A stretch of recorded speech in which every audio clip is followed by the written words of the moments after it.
Que a graça e a paz do nosso Senhor e Salvador Jesus Cristo estejam com cada um de vocês, sobre a sua vida, não só hoje, mas para todo sempre. Glória a Deus. Eu sou a Kellen Cristina, professora da Escola Bíblica Dominical, aqui da Igreja Assembleia de Deus, Madureira, Campo de Turvânia, no estado de Goiás. Estou aqui para trazer uma mensagem da Palavra de Deus para a sua vida através da Escola Bíblica Dominical. Meu pastor presidente é o pastor William Marcos Luiz de Oliveira, juntamente com sua esposa, pastora Arlene Gonçalves. Que Deus abençoe a vida dos meus pastores e recompense o trabalho que eles têm com a obra de Deus, né? Aleluia! E nós trabalhamos aqui, para quem ainda não conhece, às vezes você chegou aqui por acaso, veio olhar de curiosidade, ou por interesse mesmo de aprender mais da Palavra de Deus, mas é a primeira vez. Nós trabalhamos aqui com as revistas da editora Betel. Na Madureira a gente trabalha com essas revistas e estamos no 4º trimestre de 2021. O tema desse trimestre é Efésios, né? Um estudo sobre o livro de Efésios, a carta de Paulo aos Efésios. E aqui nós estamos aprendendo muito com essa palavra. Aqui está sendo apresentada uma exposição sobre as riquezas da graça, da misericórdia e da glória de Deus. Estamos aprendendo para a glória do Senhor, para o nosso aperfeiçoamento. Aleluia! E hoje vamos falar aqui, comentar um pouco sobre a lição de número 6, uma lição muito abençoada. Eu quero justificar aqui que eu postei a lição de número 5 atrasado, né? Eu gosto de postar antes, até no máximo na sexta-feira ou no sábado de manhã, mas não teve como, devido a outros trabalhos ali na nossa igreja, aqui na nossa igreja, né? E aí eu não tive como editar o vídeo, eu gravei, mas não tive tempo de fazer a edição do vídeo. Mas se você desejar no seu coração, assista o vídeo, né? Tá sempre ali, é só você assistir, meditar, porque é sempre uma lição completa a outra, né?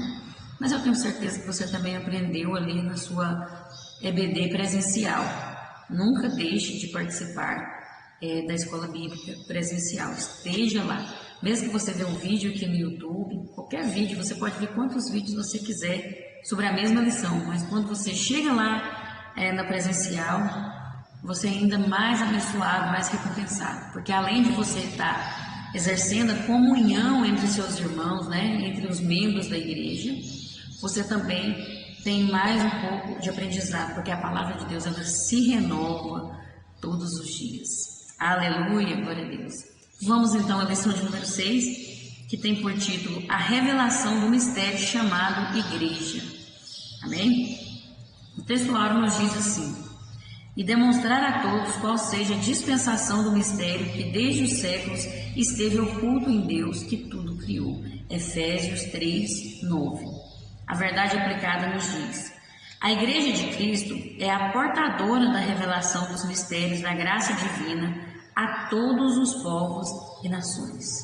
Amém? Os objetivos desta lição são estes: apresentar a nítida visão que Paulo tinha sobre os gentios, explicar acerca do mistério revelado a Paulo e mostrar que o plano divino não é desconexo. Amém? Vamos aos textos de referência agora, que está fazendo a leitura, que se encontra ali em Efésios, capítulo 3, os versículos 3, 5 e do 10 ao 12. Mas eu te aconselho você a fazer um estudo, meditar mesmo ali, no capítulo 3 de Efésios, dos versículos 1 até o 13, porque essa lição está baseada nesses versículos, do 1 ao 13. Então é importante fazer um estudo, meditar ali, orar, né, para que Deus possa estar te dando o entendimento que é necessário. Amém? Então vamos ler aqui o que está disponível na nossa revista devido ao espaço. Vamos estar lendo. Como me foi este mistério manifestado pela revelação como acima, em pouco vos escrevi, o qual noutros séculos não foi manifestado aos filhos dos homens, como agora tem sido revelado pelo Espírito aos seus santos apóstolos e profetas, para que agora, pela Igreja, a multiforme sabedoria de Deus seja conhecida dos principados e potestades nos céus, segundo o eterno propósito que fez em Cristo Jesus, nosso Senhor, no qual temos ousadia e acesso com confiança pela nossa fé nele. Amém? Vamos orar agora neste momento. E o motivo sugerido pela nossa revista é que nós oremos para que os nossos irmãos em Cristo não desanimem na fé. Amém? Vamos orar e você pode apresentar também um pedido de oração a Deus, porque o Senhor está atento às nossas orações. As suas mãos estão estendidas. Ele vai ouvir a sua oração também. Amém? Senhor, meu Deus e eterno Pai, neste momento agora, diante da Tua majestosa presença, diante do Teu poder, diante da Tua glória, eu me prostro, eu rasgo meu coração para clamar a Ti, Senhor, pela Tua misericórdia, pelo Teu amor, pelo Teu perdão. Senhor, eu quero Te agradecer também por essa rica bênção de estar aqui pregando a Tua palavra, transmitindo essa mensagem tão maravilhosa que o Senhor tem nos revelado. Eu Te agradeço por cada vida que está aqui neste trabalho, por cada vida que está acompanhando este vídeo, por cada vida que tem orado. Eu quero Te agradecer por todas as pessoas que têm compartilhado, que têm comentado, que curtiu, que se inscreveu nesse canal. O Senhor recompense essas vidas, que elas não saiam desse trabalho, que elas não saiam desse vídeo da mesma forma que entraram, mas que saiam transformadas para a Tua honra e glória. Eu peço que o Senhor abençoe, Senhor, todos os meus irmãos e irmãs em Cristo Jesus, todas as pessoas que eu já conheci, todos os meus vizinhos, todos da minha casa, da minha família, toda a minha igreja, que o Senhor possa fortalecer essas vidas, que o Senhor possa estar cuidando de cada detalhe da vida delas como o Senhor sempre cuida, mas que elas possam entender que o Senhor está cuidando e que elas possam ser fortalecidas pelo Teu amor, que elas possam ser fortalecidas pela Tua palavra que tem sido pregada e que não desanimem, mas que permaneçam firmes no propósito que o Senhor estabeleceu para cada uma delas. Em nome de Jesus, eu peço que o Senhor visite agora cada vida, cada um que está orando e apresentando um pedido, que o Senhor esteja fazendo aquilo que for necessário, Senhor, fazendo o melhor para essas vidas, porque o melhor do Senhor é o melhor de todos, né? Porque o Senhor sabe o que é melhor de verdade, o Senhor vê além de tudo, além do nosso entendimento, o Senhor está. Por isso eu peço que o Senhor cuide dessas vidas agora, esteja conduzindo conforme a Tua vontade, o Teu querer, em nome de Jesus. Amém. Vamos lá então, a introdução vai nos dizer assim: em Jesus Cristo, os judeus e os gentios se tornaram um só povo. Agora, Paulo fala acerca do mistério que esteve oculto em Deus durante os séculos, que é a igreja, né? O mistério que esteve oculto é a igreja. Nós vamos entender, através dessa lição, como isso ocorreu. Tudo isso aqui nós vamos entender.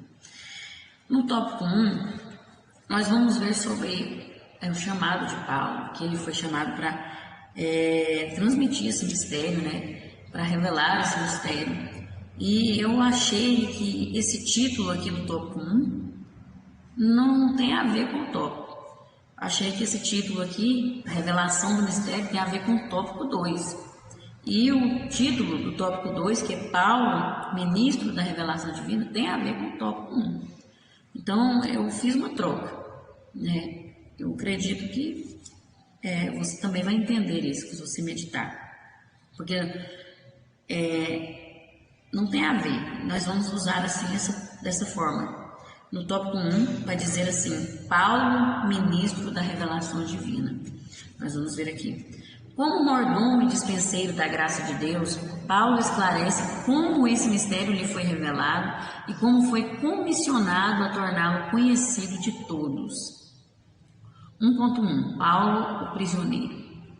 Paulo se intitula como prisioneiro de Cristo, declarando sua plena confiança em Deus. Ele tinha plenas convicções de que não somente havia recebido a revelação do mistério, mas também havia sido comissionado a difundi-lo entre os povos gentios. né? Ele tinha certeza disso, tinha convicção, né? O teólogo e escritor Martin Lloyd Jones afirma que o principal motivo da prisão de Paulo foi o seu anúncio do Evangelho de Cristo, tanto para judeus quanto para gentios. Olha, ele foi preso porque ele estava pregando aos gentios, né? E os líderes judeus ficaram enfurecidos porque eles achavam que os gentios não tinham acesso a essa graça, né? Essas bênçãos, essas promessas. Nós já vimos na lição passada que tanto na lição 5 como na lição 4, falando sobre o que os judeus rejeitavam, essa rejeição dos judeus para com os gentios, né? Mas que dentro do plano de Deus não havia isso. E nós vamos entender. E aí Paulo recebeu essa revelação, entendeu isso, entendeu esse mistério, que o amor de Deus é para com todos. E então ele começou a pregar aos gentios também, porque Deus chamou Paulo para isso, né? Desde o princípio Deus chamou Paulo para ser o apóstolo dos gentios. E esses judeus se enfureceram, né? Revoltados, que não podia pregar. E aí fizeram a cabeça ali do rei de Nero, né? E então, inventando histórias que Paulo estava pregando isso, um rei falando sobre Jesus que já tinha morrido, mas que estava pregando algo ali que ia contra o Nero, ia contra o rei, e ele corria o risco ali de perder seu trono e outras coisas, né? Então, manipulou ali, né? Teve uma manipulação ali de Nero e ele foi induzido ali, e então Paulo foi preso. Mas na perspectiva de Paulo, a prisão não era algo que lhe causasse transtornos ou infelicidade. Eu acho muito lindo a história de Paulo. Para ele era um grande privilégio estar preso por pregar o Evangelho, né? Por isso que ele se intitula o prisioneiro de Cristo. E isso é maravilhoso, né? Veja que maravilhoso. Paulo, ele tinha certeza de que Deus estava no controle, de que Deus estava cuidando dele, né? Inclusive essa epístola foi escrita quando ele estava preso em Roma, né? Estava prestes a comparecer ali perante Nero, o juízo perante Nero. E ele escreveu essa carta aos Efésios ali durante a prisão. Muitas outras cartas também escreveu estando preso. E muitos viam aquilo como uma provação, mas para Paulo era uma oportunidade maravilhosa, um privilégio, né? E isso é tremendo. Veja que maravilhoso.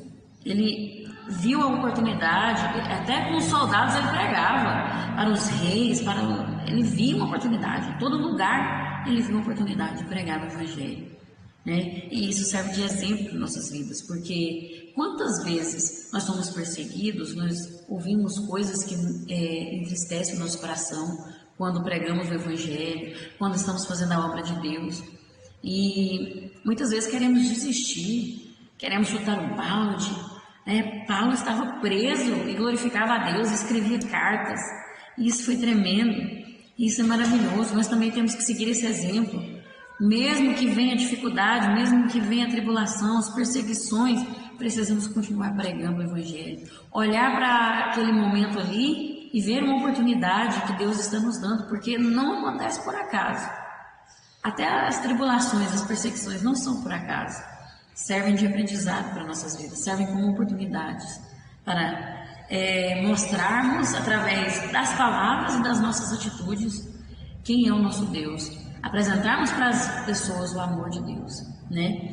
E então nós temos que aprender também com essa prisão de Paulo aqui. E nós vamos ver também no 1.2, Paulo, o dispenseiro. Paulo cita que o Senhor o comissionou como um dispenseiro do mistério que lhe havia revelado, e lhe deu a responsabilidade de compartilhar esse mistério com os gentios. Ele tinha essa responsabilidade, né? Ele era também um ministro enviado por ele, por Deus, né, para revelar aos gentios as riquezas incompreensíveis e ocultas até então. Esse era o propósito. Ele não era só um prisioneiro, né? Ele era um dispenseiro. Ele havia recebido de Deus uma dispensação.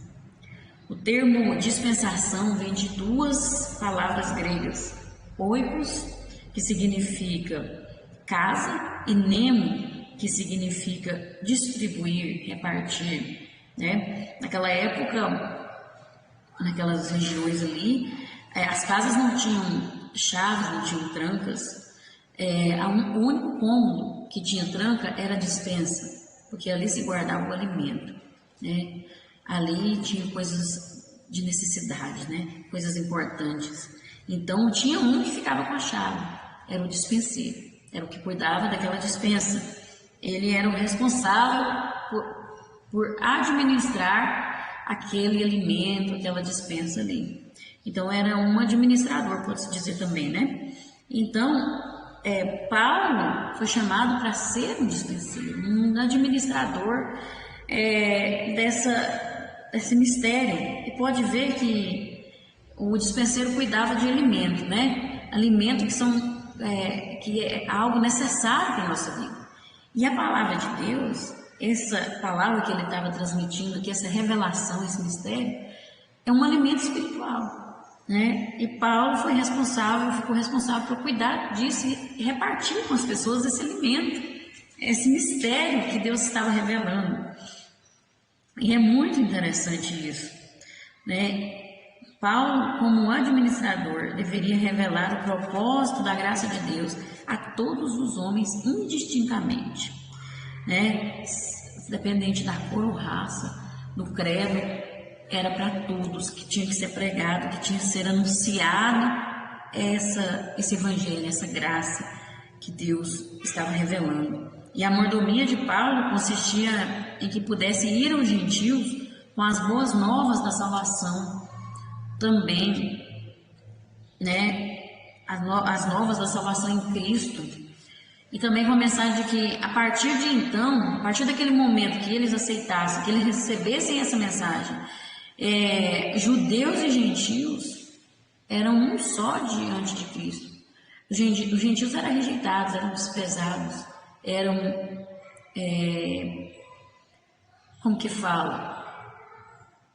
Humilhados, né? Muitas vezes. E Paulo vai mostrar então que se eles recebessem essa mensagem, se eles aceitassem essa graça, eles iam se tornar como judeus também, ter acesso a essas bênçãos.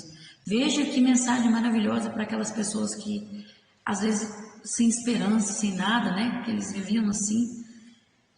Olha, isso é incrível. Isso é maravilhoso. Paulo, ele deveria ensinar aquelas pessoas acerca dos privilégios que a graça lhes outorgava, que a graça trazia para a vida deles, esses privilégios, das maravilhas de Deus e também da maravilhosa posição que eles receberam como membros do corpo de Cristo através dessa mensagem, né? Onde existia uma igualdade agora, né? Diante de Deus, diante das pessoas, uma igualdade com os judeus, né? Porque ali agora eles se tornariam cordeiros de um mesmo corpo, participantes da promessa em Cristo. Porque herdeiro é Cristo Jesus. E todos nós, aqueles que aceitamos a Jesus, somos cordeiros da mesma promessa, das mesmas bênçãos. Veja que maravilhoso. Nós também somos chamados para ser dispenseiros. Dispenseiros, temos autoridade para cuidar do alimento espiritual, que é a palavra de Deus, essa revelação que o Senhor tem nos dado, para que agora os gentios, que são as pessoas que estão no mundo, que ainda não conhecem essa palavra, que ainda não entendem essa mensagem de Deus, também recebam, né? Hoje nós que aceitamos Jesus, estamos aqui na frente de um trabalho, estamos dentro da igreja, numa obra de Deus, somos os judeus, e aquelas pessoas que estão no mundo são os gentios, e a salvação é para eles também, é para todos, e nós, como dispenseiros da obra de Deus, temos que saber repartir, né? Não trancar e deixar fechado. Não é só para quem é crente, é para todos. Essa mensagem tem que ser pregada para todos. Essa revelação, esse mistério é para todos, não só para uma turma. E nós vamos ver sobre isso mais na frente, né? Aleluia, glória a Deus. E no 1.3, Paulo, o embaixador. Os judeus, como dito anteriormente, viam os gentios como incapazes, indignos. É nesse cenário que Deus nomeia Paulo como seu embaixador, né? Nesse cenário de que os gentios não eram merecedores da graça e da glória de Deus. E então Deus chama Paulo, levanta Paulo ali para revelar que todos tinham o mesmo direito, sendo judeu ou não. Os direitos eram iguais. Todos tinham o direito de receber essa mensagem, de receber essa palavra, essa revelação. E para Paulo, seu comissionamento era um grande privilégio. Ele se intitula como o menor de todos os santos, o mínimo de todos os santos. Ele se intitulava o menor. E deixa bem claro que o cargo no qual havia sido investido era um dom da graça de Deus. Um fato que é enfatizado repetidamente nas epístolas. Ele fala isso muito. Não é mérito meu, é dom de Deus. É a graça de Deus. Somente pela graça de Deus é que eu sou um pregador, que eu sou um apóstolo. É pela graça de Deus. E ele deixa bem claro isso. E Paulo, ele permaneceu fiel ao seu chamado, que foi chamado ali desde quando ele estava no caminho de Damasco. Deus o chamou para ser o apóstolo dos gentios, para pregar o evangelho às outras pessoas também, porque os outros apóstolos estavam pregando já para os judeus, somente para os judeus. E Paulo foi chamado então para pregar para os gentios, e ele permaneceu fiel a esse chamado, sempre fiel. Ele jamais olhou para a vida a partir de uma perspectiva puramente humana. Jamais. Ele sempre via pela ótica da soberania divina. Por isso que ele falava, olha, eu não sou ninguém, eu sou miserável, pecador, mas a graça de Deus é que me alcançou, porque ele olhava com a perspectiva divina. Se você olhar com os olhos da fé, com os olhos de Deus, com a visão espiritual, você vai ver que você não é merecedor. A gente vê que a gente não é merecedor dessas bênçãos, do chamado de Deus para a nossa vida. Mas Ele, com a sua graça, com a sua misericórdia, com o seu amor, nos chamou para nós também sermos embaixadores. Veja que Paulo entendia o favor divino para a vida dele. Ele entendia que não foi concedido como um luxo para ser desfrutado privadamente. Ele tinha plena consciência de que havia sido comissionado para anunciá-lo mesmo com padecimentos. E é isso que eu quero dizer aqui, você também é um embaixador, eu também sou uma embaixadora. Nós fomos chamados para isso, para levar essa mensagem às outras pessoas. Ide por todo mundo, pregai o evangelho a toda criatura. Quem crê e foi batizado será salvo, quem não crê já está condenado. E nós vamos padecer, porque Jesus disse, no mundo tereis aflições, mas tende bom ânimo, porque eu venci o mundo. Nós vamos padecer, nós vamos sofrer, mas assim como Paulo continuou fazendo essa obra, pregando esse evangelho, mesmo com padecimentos, nós também temos que continuar. Permanecer firme nesse propósito, permanecer no caminho, não desistir e não querer privar isso, achando que é só para uma turminha, mas é para todos, Amém?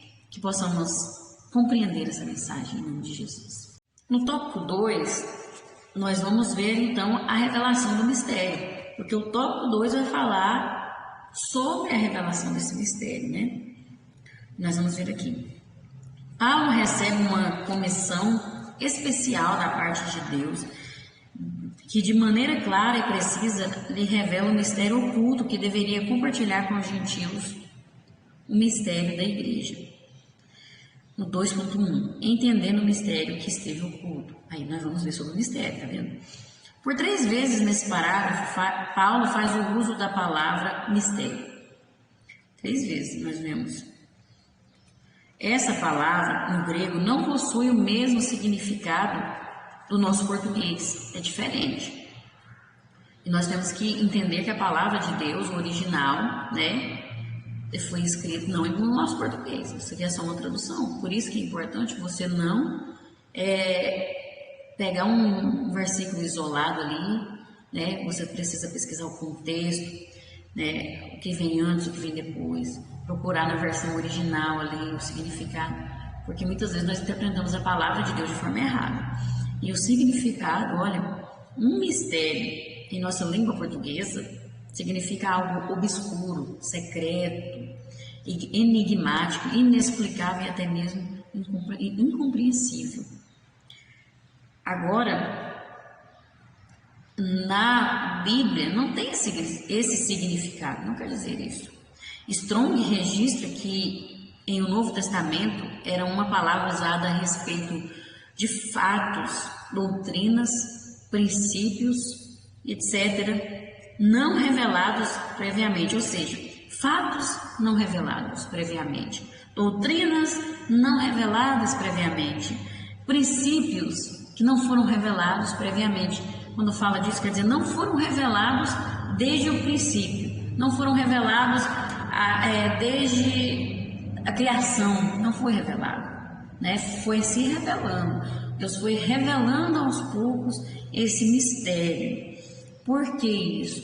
Porque se fosse revelado desde o princípio, o ser humano, por causa da sua limitação, não compreenderia, não iria compreender.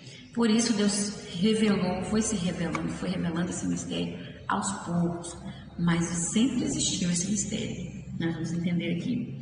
Foram revelados por Deus, veja, esses princípios, essas doutrinas, fatos, foram revelados por Deus e pertencem abertamente a toda a igreja, todas as pessoas. Não é a igreja A ou B. Quando nós falamos aqui igreja, estamos falando do povo lavado e remido no sangue do Cordeiro, né? Um povo que vai morar no céu. Lá no céu não vai entrar igreja A ou B. Lá vai entrar o povo que Deus separou, a noiva do Cordeiro. Então, toda vez que nós falarmos aqui sobre igreja, estamos falando da noiva do Cordeiro, né?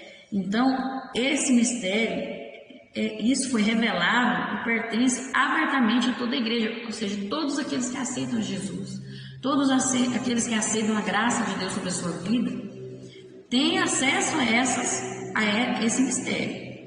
Para o apóstolo, o mistério era um segredo que esteve oculto, mas agora desvendado.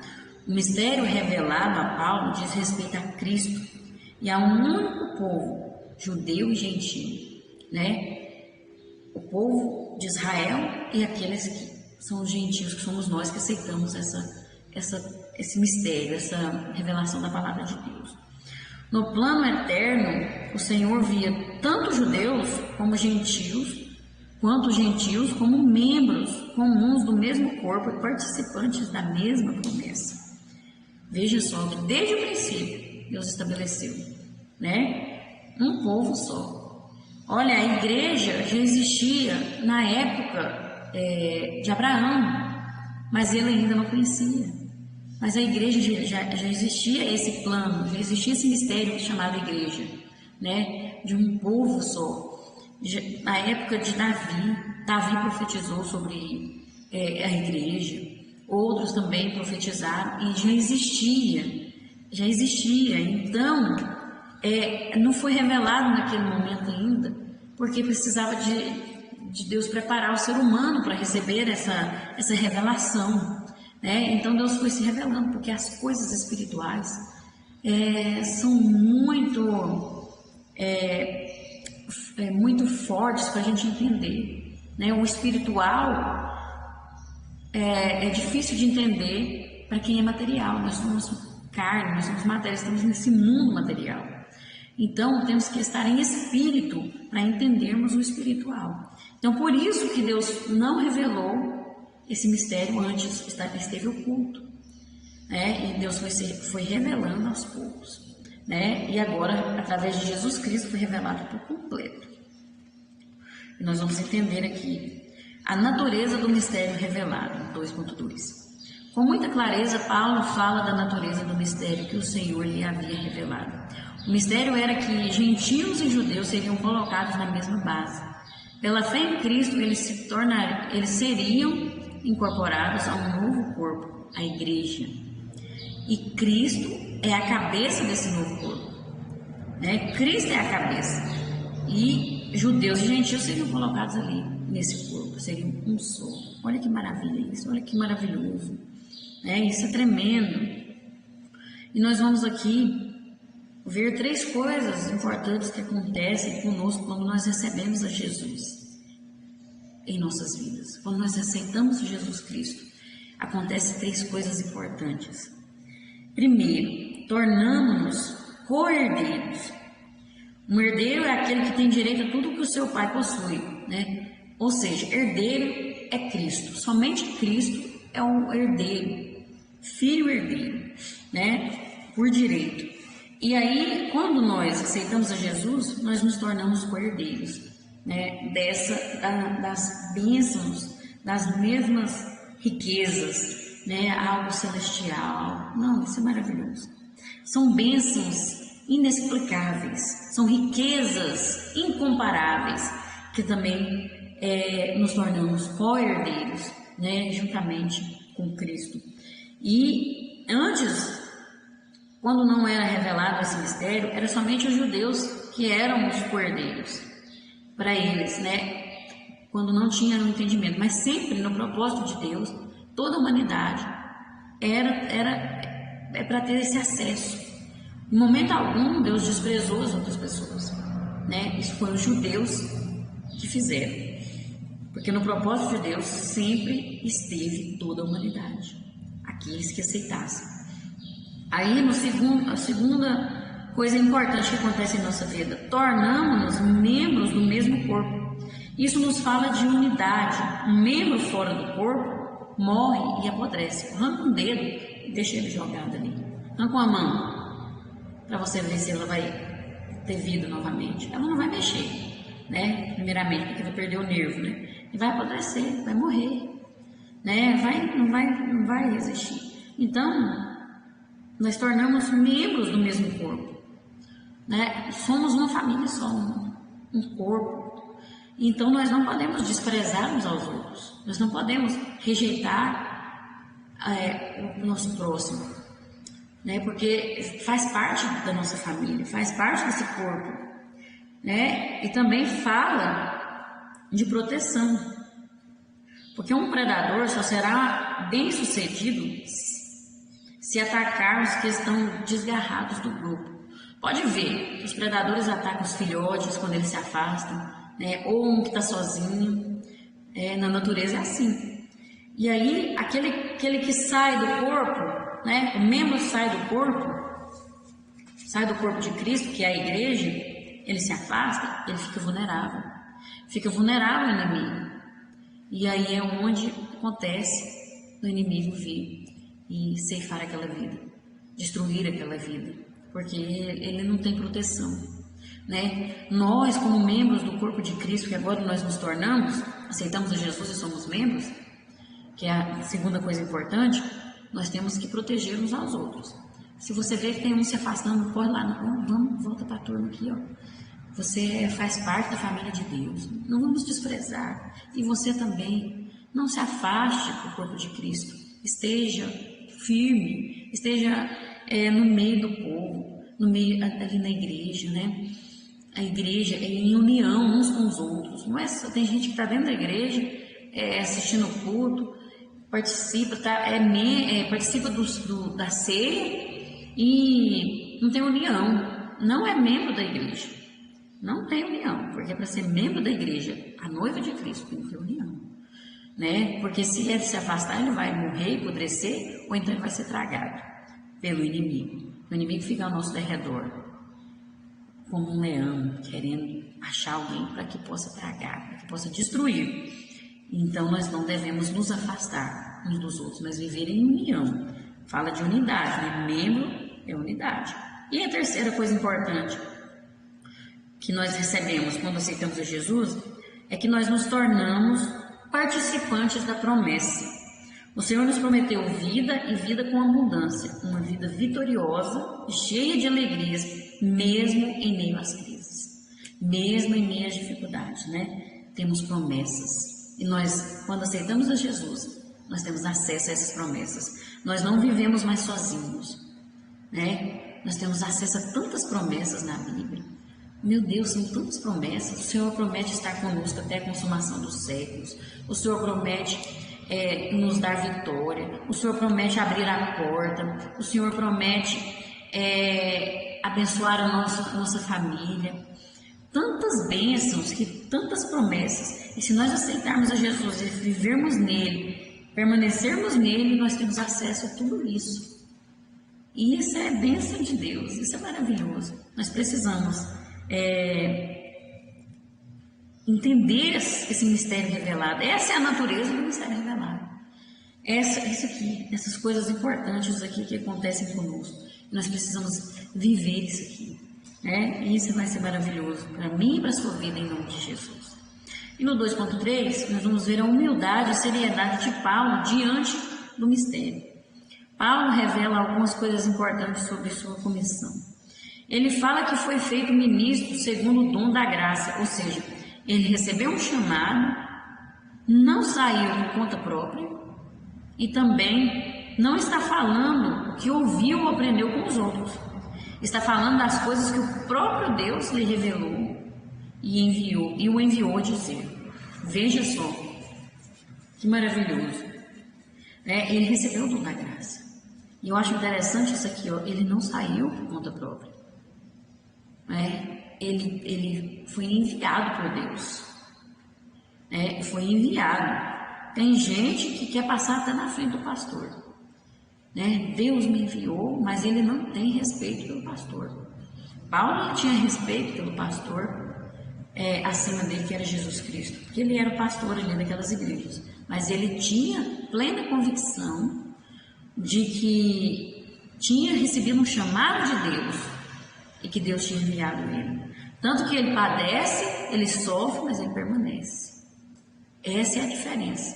E olha que mesmo ele sofrendo, a palavra de Deus ainda continua fluindo na vida dele, nos lábios dele, através de cartas e de mensagens, né?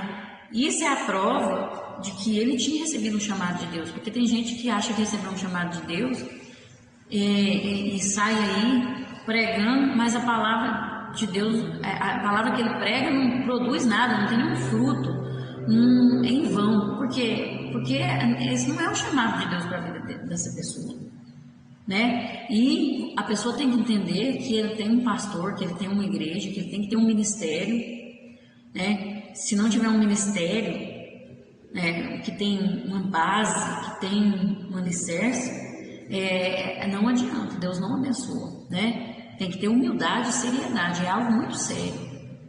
E tem que ir com humildade, não é achando que está mandando em tudo, não.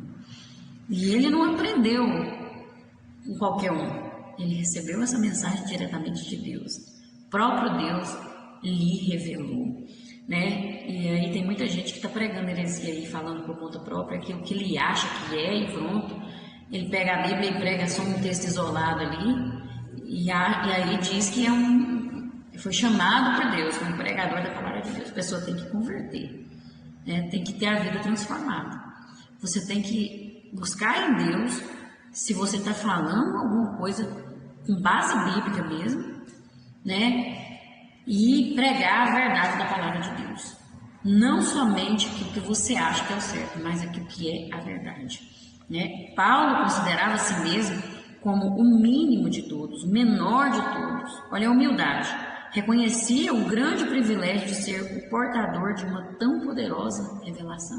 Paulo tinha essa humildade. Ele levava tudo muito a sério, com humildade. E serve de exemplo para nós, porque Paulo diz: sede meus imitadores, como eu sou de Cristo. Ele tinha,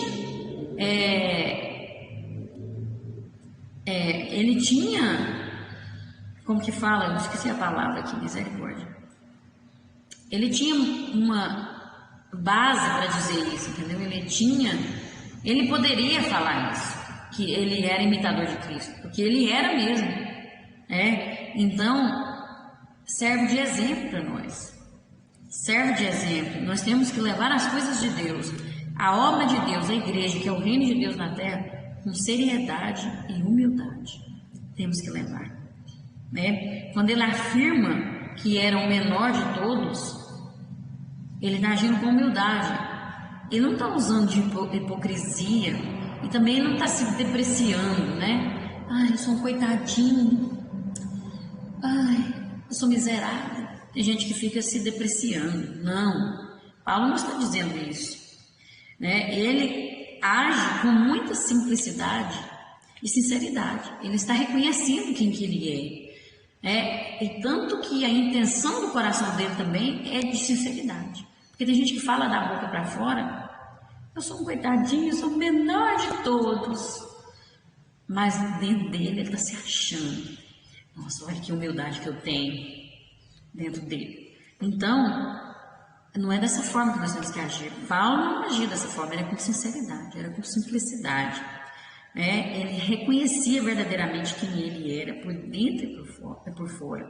Ele tinha consciência da sua própria indignidade, que ele era indigno por causa de quem ele era antes, perseguidor dos judeus, que matava os cristãos, na verdade, perseguidor daqueles que serviam a Jesus.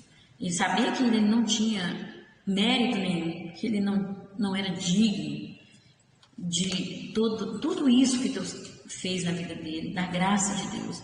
E também ele tinha consciência com relação à misericórdia de Cristo que transbordava sobre a vida dele.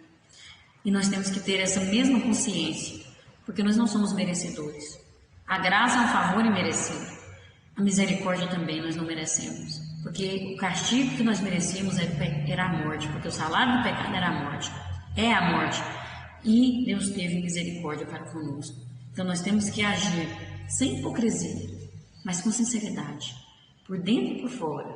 Não falar da boca para fora, mas dentro do nosso coração, reconhecer que nós não somos nada e agir com seriedade diante da obra de Deus. Amém? No tópico 3, nós vamos ver as riquezas do mistério revelado.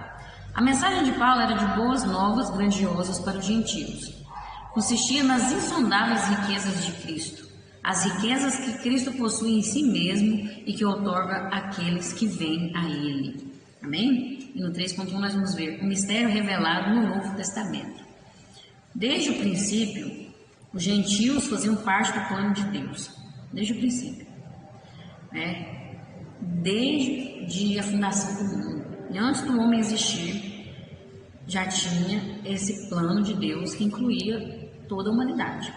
E Paulo era um instrumento do Senhor para revelar à igreja em Éfeso a participação plena dos gentios na salvação efetuada na cruz. Não só na igreja de Éfeso, mas também em outras igrejas.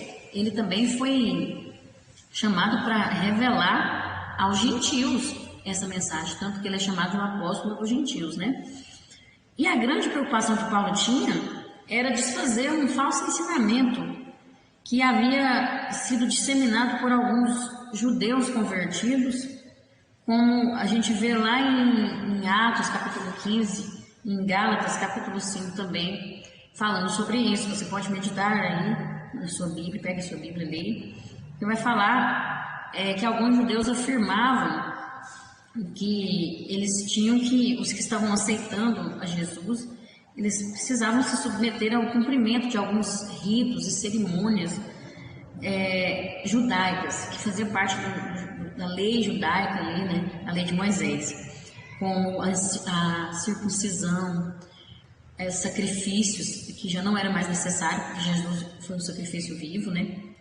E Deus, ele revelou a Paulo que a graça era suficiente, não precisava de mais nada, precisava só da graça de Deus. E esses ritos judaicos não tinham validade alguma no novo pacto, que era o pacto feito através de Jesus Cristo na cruz do Calvário, porque Jesus Cristo já veio, pagou o preço, ele foi o cordeiro morto desde a fundação do mundo, Ele é o Cordeiro morto desde a fundação do mundo, ele se sacrificou ali pelos nossos pecados, então não precisava mais desses rituais de circuncisão, não precisava mais, porque nós, a partir de Jesus, depois que Jesus morreu, começou o tempo da graça, e aí já não prevalecia mais o tempo da lei, né? O tempo da lei já tinha acabado, agora estamos debaixo da graça. E a graça nos mostra que nós temos acesso às bênçãos de Deus, nós temos acesso a esse mistério revelado somente através de Jesus Cristo. É com base nos méritos dele que nós podemos desfrutar das bênçãos divinas, não é por nossos próprios esforços. Quando era a lei, aí era por mérito das ações, caridade, sacrifício, a marca no corpo, então era mérito deles, então eles se achavam que eram alguma coisa porque eles tinham atitudes que mostravam isso, mas na verdade, depois que Jesus veio, não existe mérito algum do ser humano, não tem nada que nós façamos que nos garante a salvação, somente pela graça de Deus, somente pela graça de Jesus Cristo, pelo seu sacrifício. E nós temos que aceitar essa graça para ter acesso a essas bênçãos. Se eu não aceito essa graça na minha vida, se eu não aceito o sacrifício de Jesus, não reconheço Ele como meu Salvador, eu não tenho acesso a nenhuma bênção que vem de Deus, nenhuma dessas riquezas do mistério que foi revelado ali no Novo Testamento. Esse mistério foi revelado ali. E nós vemos que através de Jesus nós nos tornamos participantes dessas promessas e formamos juntamente com os judeus um só corpo, que é a igreja, um corpo espiritual. Esse corpo espiritual tem como resultado único, que é a igreja. A igreja é a união de todos os crentes em Cristo, independente de raça, língua ou nação. Se torna um só corpo, um só povo diante de Deus. Então, é através de Jesus Cristo que nós alcançamos essas bênçãos. Esse mistério revelado no Novo Testamento começa em Jesus Cristo. E no 3.2 nós vamos ver o propósito pré-estabelecido por Deus.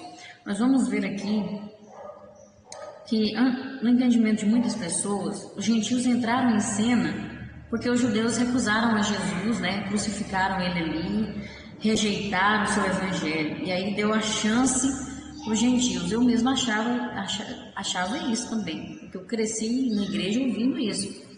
Mas Paulo, ele nos lembra que a salvação dos gentios, a nossa própria salvação, não é uma ocorrência tardia de Deus, como se Deus precisasse de um plano B, como se Deus não tivesse no controle da situação. Porque, na verdade, tudo foi elaborado por Deus.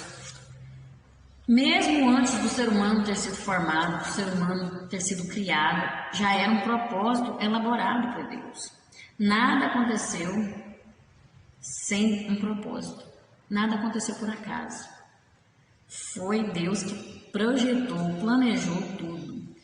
Foi tudo criado para acontecer no seu devido tempo, sem margem de erro, sem nenhuma falha. Sem nenhuma falha. O homem, quando pecou e Deus projetou, Deus já tinha projetado Jesus Cristo para vir salvar a humanidade, porque Jesus Cristo é o Cordeiro morto desde a fundação do mundo. Então, não existe erro nos planos de Deus, não existe plano A e B ou C. Não, Deus faz um plano e dá certo. É assim, porque Ele é perfeito. Ele não existe sombra de variação, não existe sombra de dúvida em Deus. Ele é perfeito e faz tudo de acordo com a sua vontade, de acordo com o seu caráter, que não existe desequilíbrio no seu caráter.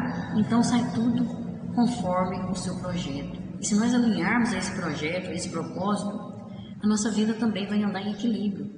Vai andar na forma, vamos ter sucesso em nossa vida, se nós alinharmos o propósito de Deus, porque olha que maravilha, Ele vê além do que nós vemos, Ele sabe todas as coisas, Ele sabe o que é melhor para nossas vidas, porque Ele é Deus, Ele é onisciente, Ele é onipotente, Ele é onipresente, não existe erro nos projetos de Deus. Ah, mas deu errado na minha vida, porque eu tinha um chamado e deu errado. Simplesmente deu errado porque você escolheu o caminho errado, você tomou a atitude errada, você saiu do propósito de Deus. Porque se você vive de acordo com o propósito de Deus, você está nele e vive nele e anda de acordo com o seu propósito, não acontece nada errado. Acontecem provações, lutas, mas Ele vai estar conosco em todos os momentos. Então, o plano divino não é desconexo. A igreja não nasceu acidentalmente. Tudo é conectado. Se você ler de Gênesis a Apocalipse, você vai meditar, você vai ver que tudo tem uma conexão. E é maravilhoso. Esse plano de Deus é maravilhoso. Esse mistério que foi revelado, né?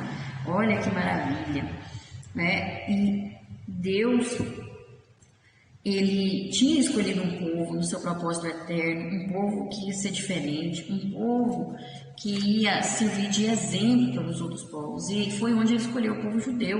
O povo judeu foi escolhido por Deus para ser o povo dele, mas não quer dizer que Ele escolheu só eles e os outros iam ser jogados no fogo do inferno. Não. Desde o princípio, Deus projetou tudo para salvação de toda a humanidade, para redenção, para redimir o ser humano, porque Deus já sabia que o homem ia errar, que o homem ia pecar, que ia se afastar de Deus e que precisava, e Deus, por amor, queria trazer o ser humano de volta à sua presença, para ter relacionamento com Ele. Então Deus escolheu o povo judeu para servir de exemplo, para ser uma referência, um modelo para os outros povos, para toda a humanidade. Porque veja que Ele apresentou as leis ali para Moisés, né? Deus estabeleceu propósitos, princípios para o povo seguir, para ser diferente, um povo escolhido, um povo separado. E o povo judeu foi o povo que serviu de modelo. Só que aí eles deixaram se corromper pela natureza humana e acharam que era só eles, que a humanidade não ia ter salvação. E aí, mas já era o propósito de Deus também. Aí, onde aconteceu que eles achavam que não tinha salvação para ninguém. E olha, isso acontece muito conosco também. Nós temos que ter cuidado, porque muitas vezes nós vamos achando que nós temos um chamado, que nós somos escolhidos e que só tem os escolhidos, que os outros, aquele ali não. E isso é errado. Da mesma forma que o povo judeu que estava ligado na oliveira, os ramos foram cortados, a palavra de Deus fala que se nós não tomarmos cuidado, nós também somos cortados e jogados fora. E aí se a pessoa não voltar atrás e humilhar diante de Deus, não pode ser enxertado novamente, não. Aí vai ser jogado no fogo. Mas enquanto a graça de Deus está aí, nós temos acesso às bênçãos de Deus, se nós aceitarmos a Jesus. E temos que andar debaixo do propósito de Deus. Ele tem propósito. Esse propósito já tinha Jesus Cristo como razão de tudo, porque tudo estava contido nele. E no tempo certo, Deus enviou Jesus para que nos reconciliasse com Ele e uns com os outros. E deixou o povo, e nós temos o exemplo do povo de Israel, né? Tanto o Novo Testamento mostra o povo de Israel, as mensagens que Deus falava para o povo de Israel, que serve para nós hoje. É o nosso exemplo, é o nosso referencial, né? Mas nada saiu do propósito de Deus. E se nós vivermos de acordo com a vontade de Deus, com o seu propósito, nada vai sair do controle. Vai ficar tudo em paz, mesmo que venha a provação, que venha a luta, nós vamos vencer, se nós estivermos alinhados ao propósito de Deus. Amém?